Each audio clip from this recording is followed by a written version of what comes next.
another question I had was like, do you have any sort of like special menus?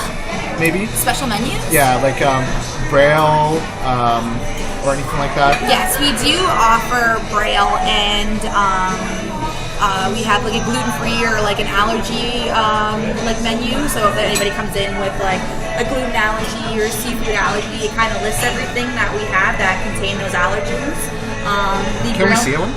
Yes, I was going to say the Braille menu and the allergy menu are just a little bit outdated, so we kind of pulled them off the menu just because we did a huge menu change, and we're just looking to get those in.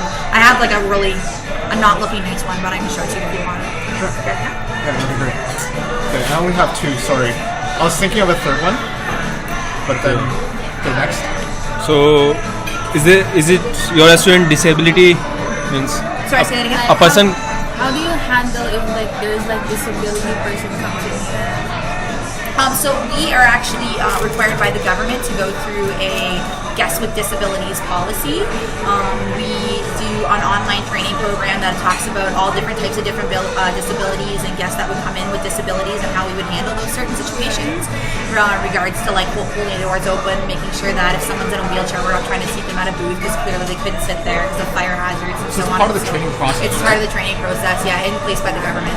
And do you regular like report on the website? Report the situation, like how do you handle with the disability on the website? So the website, it's an online course that we do. We have like an online training program. So it's when an associate gets hired here, they're required to take that part as part of the training that they would need before they were to serve or be in the kitchen kind of thing. And that should be updated yearly. Do you know what that course is called? It's called Serving Guests with Disabilities. Okay. How you deal with those customers who are already more intoxicated? Oh, so like if a guest drinks too much kind of thing? Yeah. So there's another program that all of our servers or anybody that serves alcoholic beverages has to take, and it's called Smart Serve. Okay, so we've taken that. Okay, yeah, so it's an Ontario course, right? And then you get certified. So if there's ever a guest that comes in that's intoxicated, or you serve a guest to a point of intoxication, it's 100% the server or the bartender's call whether they want to cut that guest off. And then we as a management team and as a support staff, your fellow servers, would support any decision that server or bartender were to make. So we would never go back on their call and say, okay, never mind, serve them one more. Or it's a full team support.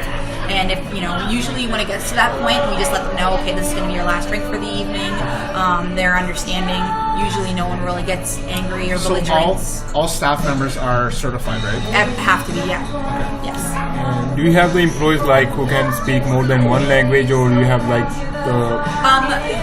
At this location, I think there are a few associates that can speak more than one language. If there is a language barrier between a guest and an associate, we do try to accommodate. Like I know there's a couple of my kitchen associates that are fluent in Spanish. I have a couple of girls on the floor that are like Argentinian, so we try to accommodate that. Growing up in Canada, we learned French. Can't really. I stopped taking it in grade 9. You know what I mean? So it's not really the greatest anymore. So. But we do try to communicate as best we can with those guests if we could. Okay. So what are opportunities for us after a study in your restaurant? What opportunities are for you for hospitality? Yeah. A lot of people that I know have taken the hospitality course have actually come into like an assistant manager's role. They would come in as they kind of would come in and they would learn about the floor and learn about the kitchen and just kind of be like an assistant manager. And then from there, usually because of your training, your background, a general manager opportunity wouldn't be something that's too far off for you guys to aspire to. Okay. So is language a barrier for that assistant manager? Is language a barrier for assistant managers?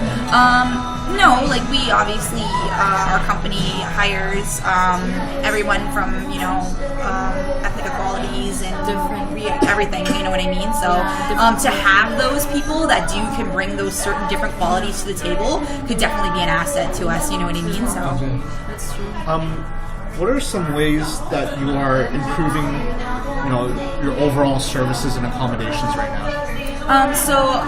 Things that we do is we regularly do updates on like our service steps and standards. We do have standards that are put in place by the company. They're constantly evolving and constantly changing, and we're always holding menu meetings and testing and making sure that our servers are on top of the game, and they're making sure that they are talking about the points and bringing their best to the table that they can with our guests that come in.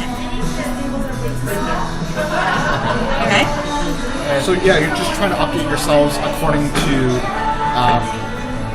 the counter operations, right? Yeah, and same thing, a service, a guest that comes in today that might require a different service than a guest that came in 30 years ago. So, just as time's changing, we're trying to change with the times and just, try to provide what we think the guest would want. So based on feedback, so you kind of better your organization based on customer feedback as well, yes, right? yeah. Okay. Yeah, we do, and I'm sure Romina's taking care of you. Are you okay? So she'll tell you at the bottom of your bill there's going to be a survey that's online that you can do that where you ask for our guest feedback, and you do get a $9.99 appetizer for your next visit when you fill out that feedback. And we actually take that very, very into consideration when we're looking at what guests say about our food, about our service, about anything. So because guest feedback is the number one thing that we can make ourselves better on, so we want to bring more guests into the building.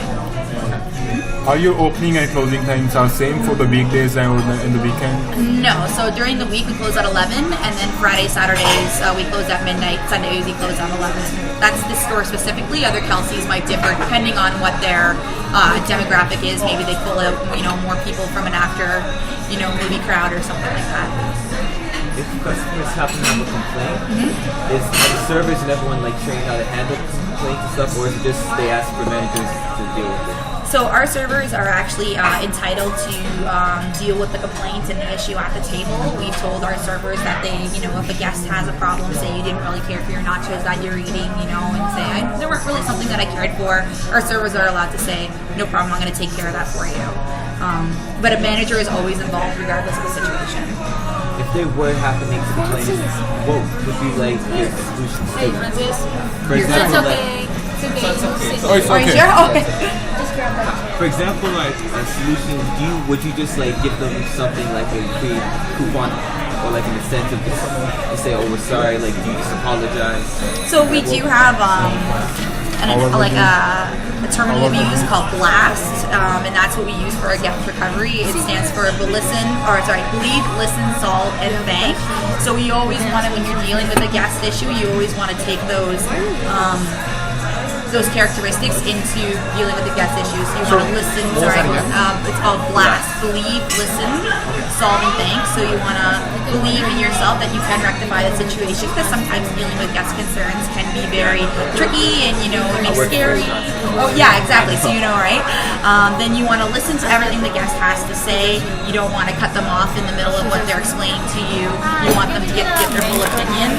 You want to solve the issue at the table as much as you can. And then you want to thank the guest for bringing the issue to your attention, because without their feedback, you can't really make yourself any better, right?